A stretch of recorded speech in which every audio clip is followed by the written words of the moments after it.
Hey there, and welcome back to Yeti Kitchen. Today we're making a delicious batch of hot chai tea. Let's start with green cardamom, not black cardamom. Black pepper, the more the spicier. Star anise. It looks so cool, hey? Watch how much you add, as this tastes like black licorice. Fennel seeds, cloves, and the only thing not shown here is a cinnamon stick. You will need to add a sweetener. This is Jaggery. It's a type of sugarcane juice that has been cooked down into a puck. It has a very unique taste. If you've ever had sugarcane juice, it's very similar. But you can use any sweetener you have available. Honey works great, erythritol, sugar, whatever you got. Fresh ginger. For me personally, I think all chai should contain fresh ginger. You're going to want to give it a wash and then slice it with the peel on. The reason we slice this way is that there's more surface area on the ginger, creating more flavor and a quicker cook time.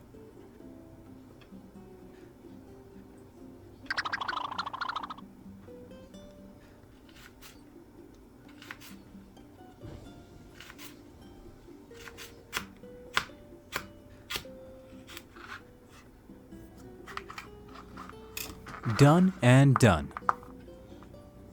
Next, let's roast our spices. I'll show you the ratio I'm using, but everyone has a different taste for what they enjoy about a cup of chai. You just want to lightly toast it.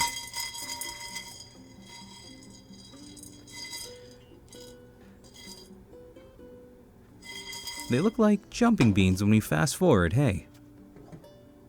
When we finish, transfer our spices to the mortar and pestle. We're toasting our fennel seed separately because it over-toasts very quickly. After a few seconds, you'll notice a little bit of popping happening. Take it off the heat and throw it in the mortar. Now fill a pot with 1 liter of water and add your ginger and cinnamon over a medium-high heat.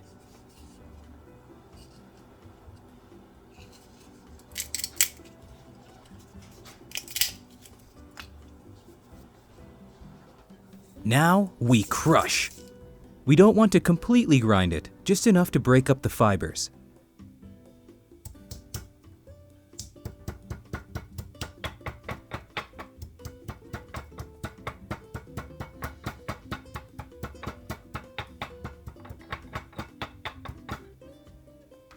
This is a little secret ingredient I like to add, some Saigon cinnamon.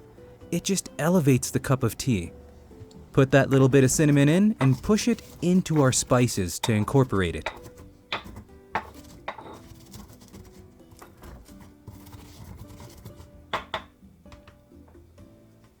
This is kind of what you're looking for.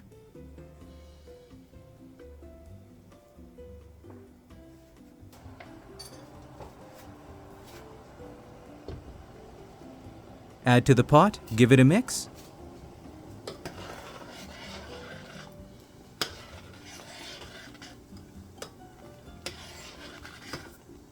And now we let this cook down for about 15 minutes. By the time the 15 minutes has passed, it should have reduced down by 3/4 or even a half.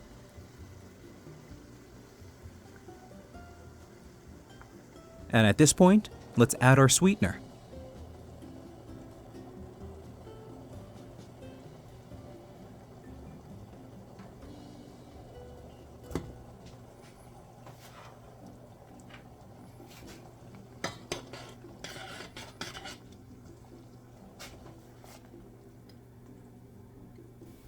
After it's dissolved, lower the heat and add your black tea.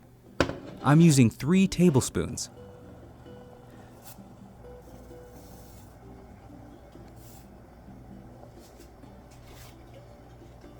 Put the pot to the side and let it steep for 5 to 7 minutes.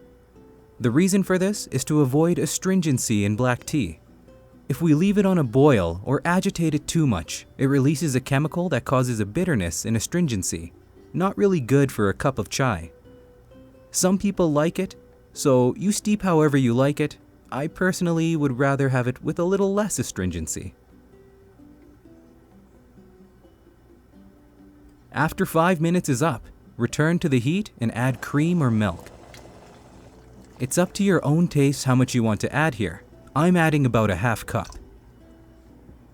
Give it a light mix and bring it to a boil. You can also take this moment to taste test to see if you need any more sweetness.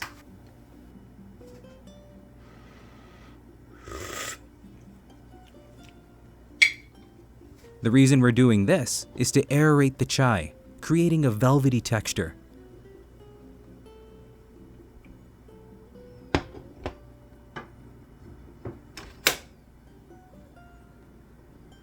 Bring to a boil like this about 2 to 3 times, and then we're ready to strain.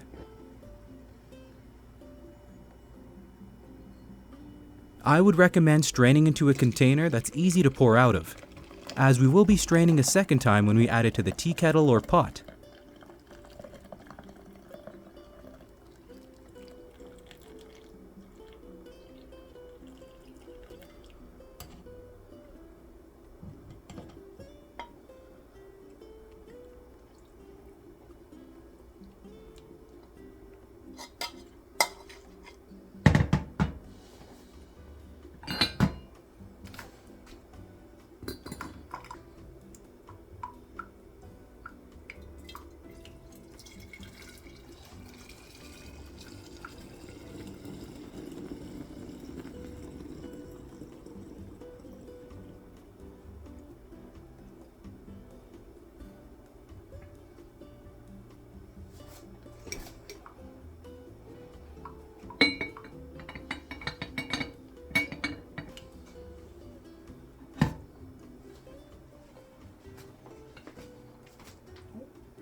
This is another way to aerate. It takes some practice.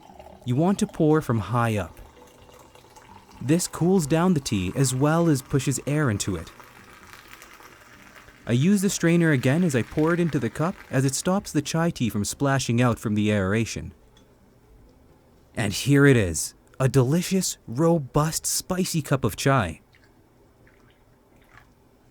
Great for a cold day or even a replacement for your coffee. It'll give you energy, and that ginger has some detoxifying properties that'll make your body feel great.